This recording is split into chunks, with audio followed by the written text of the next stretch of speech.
Hello my cute आरोज, welcome to the class. And in this video as usual हम लोग text book question के साथ साथ कुछ आईएमपी क्वेश्चंस भी डिस्कस करेंगे। So without wasting any time let's just get started with the video. इस वीडियो का बिल्कुल भी हम लोगों का मतलब नहीं है कि इस वीडियो को लॉन्ग बनाए। The only intention behind making this video is that आपको क्वेश्चंस का आइडिया हो जाए और आपको सारे क्वेश्चंस पता चल जाए किस तरीके के क्वेश्चंस आता है, उससे बाहर आपको कुछ ना पढ़ना पड़े। That's the whole point of the video. पहला क्वेश्चन आपके सामने आ गया from the history chapter 1। It may be said that dash was the founder of modern historiography. अब हिस्टोरियोग्राफी की पूरी स्टोरी हम समझ चुके हैं and everybody knows that was Voltaire. Voltaire was the modern historiography के father, I mean still he is. और modern historiography बच्चा जो बहुत सारे क्वेश्चंस आपस में करके, जब हम किसी भी हिस्ट्री को बहुत सारी एनालिटिकल एबिलिटी सारे क्वेश्चंस करके बनाते हैं, दैट्स देयर। तो इसीलिए बच्चा यहाँ पर आपको देखने को मिलेगा he was the founder of modern historiography. Next question, dash wrote the book entitled archaeology of knowledge. Archaeology of knowledge किसने लिखा था? And this is one of the most important repeated PYQ which you have to remember. And ये हमारा answer है, सबको पता है, Michael Foucault. Michael Foucault is the archaeology of knowledge के ऑथर। इन्होंने बुक लिखी थी और इन्होंने बोला था कि जो भी हिस्ट्री में हम सारी चीजें बिल्ड कर रहे हैं उसमें आपको अपनी नॉलेज धीरे धीरे बिल्ड करनी चाहिए। देन बच्चा आपसे पूछा identify the wrong pair in the following, और उसको आपको करेक्ट करना और रीराइट भी करना है। फ्रेडरिक एंगल की reason in history, Leopold von Ranke का the theory in practice of history, Herodotus का द हिस्ट्रीज, या फिर कार्ल मार्क्स का discourse on the method. Karl Marx ने बुक नहीं लिखी है। कार्ल मार्क्स के बुक का नाम है दस कैपिटल, है ना बच्चा? दस कैपिटल मैंने आपको पढ़ाया है, क्लास में बताया है। इनकी बुक का नाम है दस कैपिटल। 10 बहाने, अरे कौन आ गया bro, why are you even here? चलो बच्चा, आंसर हो जाएगा हमारा option number D which is correct. Next, अब आ गया है एक्सप्लेनेशन वाला क्वेश्चन आ गया है। And now it is talking about Annales school. अब ये डायलेक्ट्स और एनहिल स्कूल्स मैंने आपको पूरा प्रॉपरली समझाया है। डायलेक्ट्स में आप थोड़ा समझ रहे होंगे, बहुत सारे डायलॉग्स होते हैं, सही गलत की पहचान होती है, एनीथिंग ऑफ दैट सॉर्ट। तो यस डेफिनेटली ये पूरा का पूरा पोर्शन, लेकिन हम इसको एक एक करके पढ़ेंगे। देखो, अगर हम डायलेक्ट्स की बात करें तो डायलेक्ट्स में एक ऐसा कंसेप्ट होता है जो फ्रेडरिक हेगल ने बताया था दुनिया को, और ये कंसेप्ट एक्सप्लेन करता है that the true meaning of the event with regard to two direct opposites such as right, wrong or true or false। दो बिल्कुल ऑपोजिट चीजों से हम कुछ आउटकम निकाल के लेके आते हैं and eventually we find out the conclusion. लेकिन ऐसा नहीं है ना कि दोनों चीज सही होनी चाहिए। वन ऑफ द चीज हैज टू बी फॉल्स और ट्रू, सो दैट दो ऑपोजिट्स को हम लोग कंपेयर करते हैं और फिर एक फाइनल कंक्लूजन बताते हैं। So that's there. And also one must understand the opposite like both right and wrong। दोनों चीजें हमें सोच समझ के चीजों को अंडरस्टैंड करना चाहिए, इंटरप्रिटेट करना चाहिए और फिर किसी भी डायलेक्ट्स तक पहुंचना चाहिए। राइट कि हवा क्यों चल रही है, हवा तो ईश्वर चलाता है, no, there is a lots of reason behind why हवा चलती है। ठीक है, सो यस, ये सारी चीजें बच्चा हमने चैप्टर में पढ़ी है। अब बात कर लेते हैं एनएल स्कूल। एनएल स्कूल में हम लोग क्या लिखेंगे? मैम बेसिकली जब नया टाइम आ रहा था तो लोगों का सोच भी चेंज हो रहा था। लाइक ऑब्वियसली जैसे हम सोचते हैं वैसे हमारे ग्रैंड पेरेंट्स नहीं सोचते हैं। They have a better understanding और different understanding of all the things, है ना, उनकी अलग अलग अंडरस्टैंडिंग होती है। सो बच्चा यस, जब हमारी 20th सेंचुरी ऑलमोस्ट खत्म होने वाली थी, 21st सेंचुरी आने वाली थी, तो राइटिंग को भी एक नया शेप मिल गया। पॉलिटिकल इवेंट के साथ, राजा, ग्रेट लीडर्स के साथ साथ अब क्लाइमेट, लोकल एग्रीकल्चर, इन सब चीजों की भी पढ़ाई होने लग गई। सो दैट ये आज के मॉडर्न जमाने के कंसेप्ट हैं। मतलब बेसिकली कहने की बात यह है कि history is not about battles, history is not about कौन से राजा ने किसको मारा है। History has so many directions. जैसे हम लोग हमारे चैप्टर में स्पोर्ट्स एंड एंटरटेनमेंट की हिस्ट्री पढ़ते हैं, हम लोग गेम्स की हिस्ट्री पढ़ते हैं, हम लोग एंटरटेनमेंट भी पढ़ रहे हैं, हम लोग मास मीडिया भी पढ़ रहे हैं और उसकी हिस्ट्री भी पढ़ रहे हैं। सो हिस्ट्री में सिर्फ और सिर्फ राजा की लड़ाई ये सब कुछ नहीं होता है, इसके अलावा भी बहुत सारी डायरेक्शंस होती है और इस वाले स्कूल में यही। सो ये जो बच्चा स्कूल था ये इसी चीज के बारे में बात करता है और ये फ्रेंच हिस्टोरियंस ने स्टार्ट किया था और आज की पूरी हिस्ट्री इसके अकॉर्डिंग ही चलती है। ठीक है, चलो next we have explain the following for its reason. पहले हमारे पास दो क्वेश्चन है। Historical research was driven to focus in depth on various aspect of women's life, मतलब वो फेमिनिस्ट वाला portion. Then Foucault called his method the archaeology of knowledge, मतलब आपको एक्सप्लेन करने के लिए बोला है। देखो इसमें एमसीक्यू भी आ गया और इस पे लिखने वाला क्वेश्चन भी आ गया, अपेरेंटली विच मीन्स व्हाट, कि ये क्वेश्चन काफी इंपॉर्टेंट है। So mark this as the one of the most important question. Okay, important question है ये वाला, काफी ज्यादा इंपॉर्टेंट है। देखो एमसीक्यू में भी आ रहा है और उस पर भी आ रहा है। तो यस, देखो सबसे पहले तो हम लोग पढ़ लेते हैं हिस्टोरिकल रिसर्च क्यों जरूरी है। देखो इनिशियली हमेशा ये जो हम फेमिनिस्ट वाले पोर्शन में देखते हैं, हमेशा से मेल डोमिनेटेड एक पूरा सोसाइटी रहा है। फिर एक सिंगल फेमिनिस्ट हिस्टोरियन के बारे में बात होती है, and she was a French scholar and she insisted on inclusion of women perspective in historiography. उन्होंने एम्फसाइज किया कि वुमेन को भी हिस्ट्री राइटिंग में आना चाहिए, और अगर मेल ही आएंगे हिस्ट्री राइटिंग में तो मेल अपने पर्सपेक्टिव से बातें करेंगे, कभी भी did not talk about the female perspective. तो yes, it was very very necessary, and इसीलिए उनके एफर्ट्स ने काफी ज्यादा एस्पेक्ट्स वुमेन के लाइफ के बारे में, वुमेन के एम्प्लॉयमेंट कैसे होना चाहिए, उनका रोल क्या होना चाहिए ट्रेड यूनियंस में, उनका मिलिट इंस्टीट्यूशंस में कितना वर्किंग आवर होना चाहिए, फैमिली लाइफ में उनका क्या कंट्रीब्यूशन होना चाहिए, ये सारी बातें यहाँ पर किसने की है, सेमने दो बेवर ने, जो कि एक French historian, female French historian थी, उन्होंने बातें करी है। Now let's talk about second वाला पोर्शन कि जो हमारे माइकल फुकॉल्ट थे बच्चा, वो क्यों, ये जो बुक थी उन्होंने क्या लिखा था इस बुक में। So according to Michael Foucault, the prevailing method of arranging historical events in a chronological order was not right. According to him, chronology में लगाना सही नहीं है, बल्कि हमें जो फैक्ट है उसकी नॉलेज पर ज्यादा फोकस करना चाहिए, उसका जो सच का हिस्टोरिकल ट्रुथ है उसके ऊपर फोकस करना चाहिए।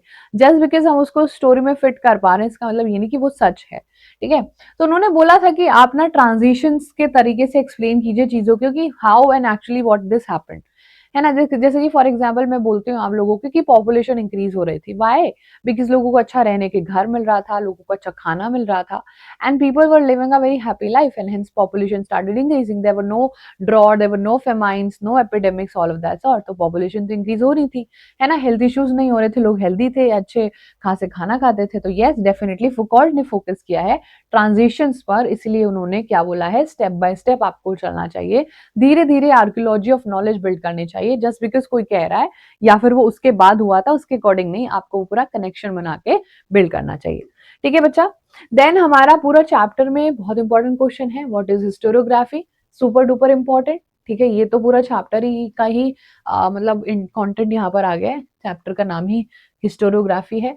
So yes, this becomes very very important question. तो आपको लिख रहा है his writing of critical historical narrative को हिस्टोरियोग्राफी कहते हैं। ये मेथड है साइंटिफिक प्रिंसिपल पर बेस्ड होता है, क्योंकि obviously it is not based on some stereotypical या प्रिजुडाइज, ये इन चीजों पर बिलीव नहीं रखता है, बहुत अंधविश्वास पर बिलीव नहीं रखता है, वो साइंटिफिक प्रिंसिपल पर, और वो रेलेवेंट क्वेश्चंस पूछ के हम लोग स्टार्ट करते हैं, ये कैसे हुआ, ये कैसे हो रहा है, ऑल ऑफ दीज सॉर्ट्स हम लोग यहाँ पर ये सारी चीजें पूछते हैं। उसके बाद बच्चा वॉल्टायर को मॉडर्न हिस्टोरियोग्राफी का फाउंडर क्यों कहा जाता है, ठीक है। वॉलेटायर को मॉडर्न हिस्टोरियोग्राफी का फाउंडर क्यों कहा जाता है, ये तो आपको समझ ही आ गया होगा कि मैम कुछ तो उन्होंने अच्छी चीजें करी होंगी, ऑब्वियसली बच्चा। अभी इंट्रोडक्शन हो गया है, पूरा चैप्टर देखो, उन्होंने objective truth and chronology of events की बात करी। उन्होंने बोला कि जो प्रेवलेंट सोशल ट्रेडिशन है उसके अकॉर्डिंग करो, एग्रीकल्चर, ट्रेड, इकोनॉमिक सिस्टम, सबको कुल मिला के मुझे हिस्ट्री बताओ कि क्या रही होगी। और इस व्यू पॉइंट से चीजें सोचने के लिए आप हर एक चीज को, इंसान के हर एक लाइफ को कंट्रोल करो। आप सिर्फ राजा की कहानियां नहीं लिख रहे हो कि राजा ये करता था, आप कॉमन इंसान क्या करता था, एग्रीकल्चर कैसा होता था, लोग क्या खाते थे, किस तरीके से टैक्स पे करते थे, वो सारी चीजें। और एक मॉडर्न हिस्टोरियोग्राफिक मॉडर्न जमाने के व्यक्ति को ये सारी चीजें पता होनी चाहिए। इट शुड नॉट बी कि राजा राजा राजा रानी रानी, नहीं, वो स्टोरी हमें नहीं चाहिए। देयरफॉर हम लोगों को बच्चा सारे कलेक्टिवली चीजों को के बारे में सोचना चाहिए। आप इसको अपनी लैंग्वेज में भी लिख सकते हो, दैट्स करेक्ट। ओके, कुछ नोटेबल स्कॉलर्स बच्चा यूरोप के बता दो, जो भी अगर आपको नाम याद आ रहा है, it could be Michel Foucault, René Descartes, Karl Marx, anything that you remember. तो यहाँ पर आपके लिए फेडरिक हेगल हैं, वॉलेटायर हैं, रेने डेस्कार्टे हैं, लियोपार्ड वॉन रांकी हैं, ये मतलब कुछ स्कॉलर्स हैं, ये आप खुद से भी याद रख सकते हो। ओके चलो, now let's talk about questions को ज्यादा हैं इस चैप्टर में कंपैरेटिवली जितने की आपके नॉर्मली आते हैं। चैप्टर में थोड़े ज्यादा क्वेश्चन तो सारे ही इंपॉर्टेंट है, अच्छी वेटेज है बिकॉज इस चैप्टर की। उसके बाद आपसे पूछा explain Karl Marx class theory. Karl Marx की क्या क्लास थ्योरी, आई मीन यहाँ पर क्वेश्चन मार्क की कोई नीड नहीं थी ये, बट ठीक है, आई विल एक्सप्लेन। बच्चा कार्ल मार्क्स की क्लास थ्योरी है, सब हिस्टोरियंस अपने अपने ओपिनियन दे रहे थे, तो कार्ल मार्क्स भी अपने ओपिनियन देता है और ये बोलते हैं कि ये जो क्लास स्ट्रगल चल रहा है, लाइक रिच रिच बनते जा रहा है, पुअर पुअर बनते जा रहा है, और पुअर रिच को रिच बना रहा है, उसके लिए लेबर का काम कर रहा है, उसके लिए वर्कर का काम कर रहा है, तो नहीं होना चाहिए, है ना। ये बात करी थी कार्ल मार्क्स ने। In the latter part of 19th century, एक German thinker which who was Karl Marx put forward class theory in his book Das Kapital. कि किस तरीके से क्लास स्ट्रगल चल रहा है, क्लास थ्योरी है कि upper class, lower class, middle class से आप लोगों ने वर्ड्स भी सुने होंगे। सो बच्चा उसने बोला है कि history is not about extract ideas. जो लोग अभी रह रहे हैं ना, हिस्ट्री उनकी होती है, जो हो चुका है उसको जाने दो। अगर जो the fulfilment of basic needs of people depends on the nature of prevalent means of production and it's ownership. जो इंसान का रोज का जीवन है ना, अब मान लो कि बच्चा बुर्ज खलीफा बनाया है, किसने बनाया? इंडिया में से बहुत सारे लेबर्स गए हुए थे, but do they have a partnership on that? जो भी टैक्स वहां से गवर्नमेंट कलेक्ट कर रही है, जो भी वहां पर टूरिज्म एक्टिविटीज होती है, कुछ भी होता है, क्या इंडियन लेबरर्स को कुछ मिल रहा है? या चलो वो छोड़ो, दुबई के जो लेबर वहां पर थे उनको कुछ मिल रहा है? नहीं ना। एग्जैक्टली तो कार्ल मार्क्स ऐसे कहते हैं कि जिसकी वजह से वह, उसको कुछ तो पे करो। आप इक्वलेंट पे नहीं कर सकते तो 30-40% ही पे कर दो। So that is the whole point. So all different strata of society को इक्वल एक्सेस नहीं मिल पाता है, क्योंकि प्रोडक्शन बच्चा कहाँ चले जाता है? रिच लोगों के पास चले जाता है। इसीलिए सोसाइटी अमीर और गरीब में डिवाइड हो जाती है। Right, that is the most important thing. और यही क्लास स्ट्रगल शुरू हो जाता है यहीं से। The class which owns means of production, जिसके पास मीन्स ऑफ प्रोडक्शन होता है इकोनॉमिकली, वो दूसरे लोगों को एक्सप्लॉइट करता है। मतलब मेरे पास पैसा है तो मैं आपसे काम करवा रही हूँ। एंड एवरीबडी नोज बच्चा कि हम जब भी हमारे पास पैसा होगा तो हम कम से कम पैसों में वो काम करवाना चाहते हैं, लेकिन जब हम काम करना चाहते हैं तो हम ज्यादा से ज्यादा पैसों में वो काम करना चाहते हैं। This is how the class struggle starts. और बच्चा इसी को हिस्टोरियंस ने क्लास स्ट्रगल के वर्ड्स में डिफाइन किया था। Then we have feminist historiography. Yes, important question है। अब फेमिनिस्ट हिस्टोरियोग्राफी पर भी वी हैव 2 रिपीटेड क्वेश्चंस, इससे बाहर आपको ये चैप्टर ही नहीं पढ़ना पड़ेगा। फेमिनिस्ट हिस्टोरियोग्राफी की बात करें तो feminist historiography means writing history with women perspective. There was a lot of dominance of male perspective on historical writing, वो तो हमने पढ़ लिया है कि ज्यादातर मेल ही है। Then there was this French scholar जिनका नाम था Simone de Beauvoir insistent on, उन्होंने बोला कि ये मेल डोमिनेटेड जो पर्सपेक्टिव है हिस्ट्री में, इसमें मुझे विमेन को भी लेके आना चाहिए। और जब मैं विमेन को लेके आऊंगी या खुद एक हिस्टोरियन बनूंगी तो शायद मैं विमेन का पर्सपेक्टिव भी आगे रखूंगी। विमेन के साथ जो चीजें बुरी हो रही हैं, पॉलिटिकल राइट्स नहीं मिल रहे हैं, ट्रेड में राइट्स नहीं मिल रहे हैं, वो सारी चीजों के बारे में बात करेंगे। And yes, they can also become part of historiography. ठीक है, दैट्स इंपॉर्टेंट। फिर आ जाता है हमारा last question of the textbook question. ठीक है, explain Leopold von Ranke's perspective of history. बहुत इंपॉर्टेंट क्वेश्चन है। यस, एसडीआई है। SDI means what? Super super duper important. चलो, Leopold's view on ways to write history throws light on his perspective of history. उन्होंने बोला था कि मेरे हिसाब से critical method of historical research, जहां पर मुझे सारे ओरिजिनल डॉक्यूमेंट्स, जितने भी मेरे पास ओरिजिनल डॉक्यूमेंट्स हैं, उनमें जो भी इंपॉर्टेंट इंफॉर्मेशन गिवन है वो गैदर कर लेनी चाहिए। मुझे फिर बैठ के ब्रेनस्टॉर्मिंग करनी चाहिए एंड कलेक्टिवली सारी चीजों को डिसाइड करना चाहिए। This is what Leopold von Ranke said. He also stated that all of original documents related to historical event should be examined in detail and with great care। मतलब जो भी हमें document मिल रहा है, कोई बुक मिल रही है, कोई सोर्स मिल रहा है, कोई आर्कियोलॉजी में एविडेंस मिल रहा है, उसे हमें ध्यान से पढ़ना चाहिए, उसे बहुत सारे परसेप्शन से पढ़ना चाहिए एंड देन किसी कंक्लूजन पे पहुंचना चाहिए। He also believed that with this method it was possible to reach the historical truth and he was critical of any kind of narration। तो मन घड़त कहानी नहीं बनाने चाहिए। ठीक है, आपको जो भी एविडेंस मिले हैं उसके अकॉर्डिंगली चीजों को जज करना चाहिए, चीजों में एक्ट करना चाहिए। और ये था हमारा पूरा किसका पोर्शन बच्चा? ये था हमारा complete analysis of textbook question. Now let's talk about some of the PYQs. And obviously PYQs इस टाइप के हैं कि जो इंपॉर्टेंट पीवाईक्यूज है। ठीक है, जितने भी पीवाईक्यूज भी है उन्होंने टॉक अबाउट आर इंपॉर्टेंट। चलो पहले क्वेश्चन पर आ जाते हैं। और आई मीन थोड़ा सा आप लोगों को ये रिपीट ही करना है बिकॉज इंपॉर्टेंट है। Everybody knows now who is regarded as the founder of modern historiography. तो repeat after me. PYQ is just obviously PYQ बने कहाँ है? टेक्स्ट बुक क्वेश्चन से बने। बोलो जल्दी से। रेने डेस्कार्टे, वॉलेटायर, लियोपोल्ड रैंकी या कार्ल मार्क्स? कार्ल मार्क्स से तो नहीं है, ऑब्वियसली इट इज वॉलेटायर। ठीक है, क्यों है ये modern historiography? Why he is the founder? Because he has all aspects of covers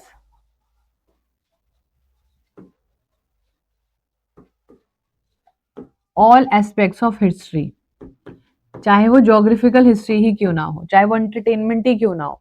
that is how he is known as the modern historiography के फाउंडर। जल्दी से बोलो, किसने बोला था आर्कियोलॉजी ऑफ नॉलेज बिल्ड करनी चाहिए? प्लीज एवरीवन फटाफट से बोलो। Who said? Who wrote the book archaeology of knowledge? Karl Marx. Karl Marx की बुक का नाम क्या है? कार्ल मार्क्स की बुक का नाम क्या है? This capital. इसी बुक में उन्होंने किस चीज का जिक्र किया है? Class struggle.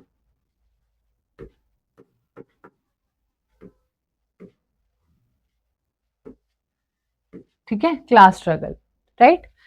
Is it Karl Marx, is it Michel Foucault, is it L Febvre या फिर वॉलेटायर? बच्चा the answer is Michel Foucault, archaeology of knowledge. ठीक है, अभी पढ़ाया पूरा का पूरा, अभी सारा बता दिया। So these are one of the most important PYQs. उसके बाद आपसे बोल रहा है आइडेंटिफाई द रॉन्ग पेयर, मतलब आई मीन ये रॉन्ग है या राइट है, बस आप मुझे ये बता दो, इज इट रॉन्ग और is it right? Just tell me that much only. बताओ बच्चा, अभी बताया था मैंने, अभी बताया था मैंने, ये रॉन्ग है। ठीक है, the correct pair would be Karl Marx 10 capital. ठीक है बच्चा, कार्ल मार्क्स 10 कैपिटल। देन अगर हमारे पास पूरा का पूरा ऑप्शंस में अगर हम देखें तो अब बता दो जल्दी से। Why did Foucault called his method archaeology of knowledge? जल्दी से बोल दो फटाफट से। Archaeology of knowledge, why would we say that? सबको पता है अभी इतनी सारी चीजें। बिकॉज ऑफ द फैक्ट उसको, because he believed history should explain transition and not merely arrange event chronologically. तो जो ट्रांजिशन हुआ है वो क्यों हुआ है ना? अब लोग जब एग्रीकल्चर कर रहे थे, now they have started manufacturing. अब लोग खेती नहीं कर रहे हैं, अब लोग गुड्स बना भी रहे हैं। क्यों भाई? क्योंकि अब लोगों के पास अक्ल आ गई है, काम ज्यादा आ गया। तो ये ट्रांजिशन कैसे हुआ, इसके पीछे कौन कौन से रीजंस रहे होंगे? मोर और लेस बच्चा सेम ही हमारा जो है ये वाला पूरा क्लास वाला सेक्शन है। अब इसमें देखो थोड़ा सा बस आपको ये है कि जो कार्ल मार्क्स का क्लास थ्योरी था उसके बारे के जो क्वेश्चंस थे, अब आप उसको पॉइंटर्स में भी लिख सकते हो यहाँ पर अगर आप देखो ध्यान से। तो history is the history of class struggle. ठीक है, क्लास स्ट्रगल का ये जो पूरा हिस्ट्री है, इसका भी अपना है कि किस टाइप से लोग पुअर और रिच क्लास में डिवाइड होते चले गए। बिकॉज ह्यूमन रिलेशनशिप शेप होते हैं कि ओनरशिप और नीड्स में क्या हो रहा है ना बच्चा? अगर हमारे बीच में अमीर और गरीब का फर्क है because of the means of production किसी और के पास ही जा रहा है, प्रॉफिट जो भी है वो किसी और के पास जा रहा है, और उतना वो प्रॉफिट डिजर्व नहीं करता है बिकॉज वो किसी और का मेहनत का पैसा है, और everybody should have that share, है ना, उस मेहनत में। सो यस, अनइक्वल एक्सेस जब भी लोगों को रिसोर्सेज का मिलता है, सो उसके बीच में क्लासेस जनरेट हो जाती हैं, ओनर्स हो जाते हैं, मालिक हो जाता है, और वो बाकी लोगों को एक्सप्लॉइट करते हैं। It is not exactly exploitation, but yes definitely बच्चा, ये एक यही हमारा कम्युनिस्ट थ्योरी है। This is how the socialism look like. यही होता है कि आपको सारी चीजें इक्वली डिस्ट्रीब्यूट करनी चाहिए, क्योंकि अगर हम कुछ भी चीजें कर रहे हैं तो जैसे कोई कंपनी होती है तो उसके जो लोग होते हैं वो कंपनी को प्रॉफिटेबल बनाते हैं, but not the everybody has a equal share. This is how the capitalism works, यही होता है रियलिटी, और ये चलता है एंड एवरीथिंग यू नो, है ना? जैसे रिलायंस की बात करें तो रिलायंस के जितने भी वर्कर्स है सब थोड़े ना रिच हैं, जस्ट लाइक अंबानी जी रिच हैं, बस सिंपल, क्योंकि ज्यादातर मीन्स ऑफ प्रोडक्शन उन्हीं के पास है, वो सब कुछ कंट्रोल कर रहे हैं। Society progresses through conflict between these classes, और कार्ल मार्क्स ये भी कहते हैं कि अगर ये दोनों लोगों के बीच में कॉन्फ्लिक्ट होते रहेंगे तभी प्रोग्रेस भी आएगी, विच इज ग्रेट ओनली बच्चा, जब तक वर्कर्स कुछ बोलेंगे नहीं। जैसे कि रशिया में रेवोल्यूशन हुआ था, you guys must not be aware, Russia में रेवोल्यूशन हुआ था तभी वहां के लोगों को अपनी आवाज उठाने का मौका मिला था। सो कलेक्टिवली आपको इस चैप्टर से के टेक्स्ट बुक से बाहर क्योंकि क्वेश्चन ही देखने को नहीं मिलेंगे, एंड जो भी हमने अभी तक क्वेश्चन किए हैं वो पीवाईक्यूज हैं, वो टेक्स्ट बुक क्वेश्चन भी है, वही रिपीटेड क्वेश्चन आते हैं। So for this particular chapter to be really honest, अपने दिल पर हाथ रख के आपको पूरा टेक्स्ट बुक क्वेश्चंस एक दो बार पढ़ने पड़ेंगे, इससे बाहर कुछ भी नहीं आएगा। ठीक है, so just read the this particular video, आपको अच्छे से कर लेना है, दो दो बार चीजों को रिवाइज कर लेना, और इससे बाहर इस चैप्टर में कुछ भी नहीं आएगा। ठीक है, चलो अब मिलते हैं इसके नेक्स्ट वाले वीडियो में in which we want to cover history chapter number 2। Okay, thank you so much everyone, sending lots of love, bye.